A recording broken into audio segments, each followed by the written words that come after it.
बिस्मिल्लाहिर्रहमानिर्रहीम बिस्मिल्लाहिर्रहमानिर्रहीम। अभी मुझे ये पता चला है, वाकया तो वो सुबह का है कि तारक मतीन के भाई अतर मतीन वो डाकुओं को बचाते हुए और डाकुओं को गैर मुसल्ला करने के लिए उनको गाड़ी को हिट करते हुए खुद उन डाकुओं की गोली का निशाना बन गए हैं और वो जान से चले गए हैं।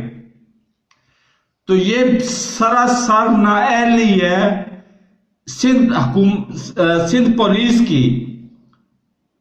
मेरा मुतालबा ये है कि सिंध पुलिस इनको डाकुओं को गिरफ्तार करे और उसको कार्रवाई की सजा दे। तो मैं जितनी भी हमदर्दी करूं तारक मतीन से, तारक मतीन मेरा यूट्यूबर भाई है, तो उतनी ही कम है क्योंकि उसका जवान साल भाई और वो भाई वो जो मतलब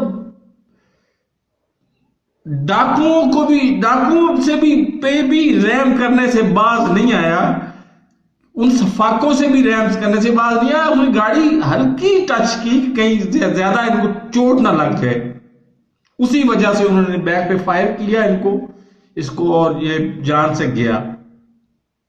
अल्लाह जवार रहमत में जगह दे उसको बुलंद दर्जात दे। एक सहाफी और कत्ल हो गया पाकिस्तान में।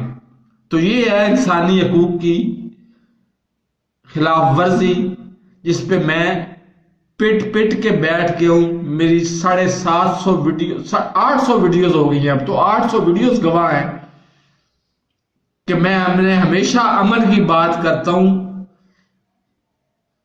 और अमन ही का ख्वाहिशमंद हूं।